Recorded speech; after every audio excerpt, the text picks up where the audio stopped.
Hello teachers, welcome back to the new school year. I have a quick PowerTeacher demonstration of how to get started with your seating charts. Alright, so after I log into PowerTeacher, I'm at the start page and I see a list of all my classes, and to the right I see a couple icons. The icon that I'm looking for to get started is this blue grid icon. So I'm going to click there.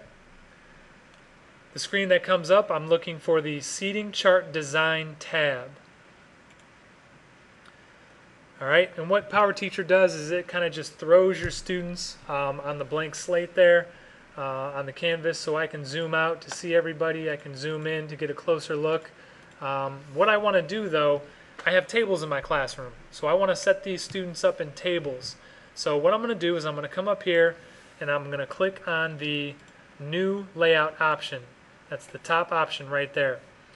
Alright, so I'm going to do that. Brand new layout. It's going to ask me to name it. So go ahead and give it a name. This will show up on the printout when you print these out. So I'm going to call this 8th period. Okay.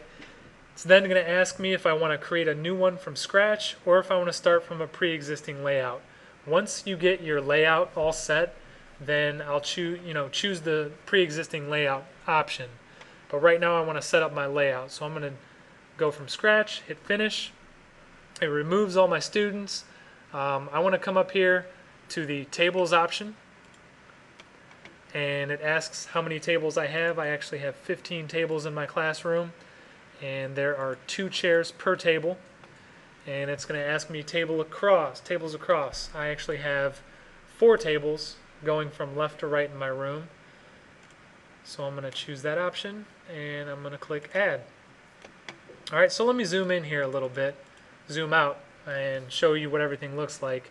Right now I have all my tables selected. You see they're all highlighted orange, so I can actually drag and move them around a little bit, but I want to get my tables set up, so I click off and I can drag and highlight to select multiple tables or multiple seats at a time. So I have 2 tables side by side there, and I have them here as well. I'm just going to go through and let me go ahead and set this up so that you guys can see what my classroom layout will look like. Okay, so I'm back here and I'm going to get my last set of seats in order. Okay, there's my layout. What I want to do next is I want to populate it with my students. So I usually start my kids off alphabetically by last name. It really doesn't matter. I can actually go and drag individual students into their seats, but I'm just going to go alphabetically A to Z by their last name, and I'm going to start this alphabetical seating arrangement from the bottom left of my screen. I hit add. There's my seating chart. So I can zoom in a little bit. Up here, the print option, a rule of thumb: print your seating charts out in landscape format. Okay, they show up a lot bigger, a lot easier to see. So if that's your style, definitely go landscape format. Alright, so hopefully this helps you out. Now when I go back to my start page, before I do that though, I definitely want to save this. And I'm going to go back to my start page.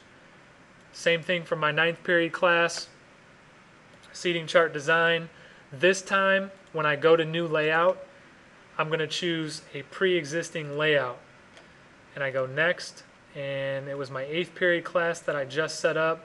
So I'm going to choose that option, hit finish, and same thing, populate by last name, start in the bottom left, boom, save, and I'm going to print in landscape format. So again, hopefully this works out for you guys. If you have any questions, please let me know. Have a good one.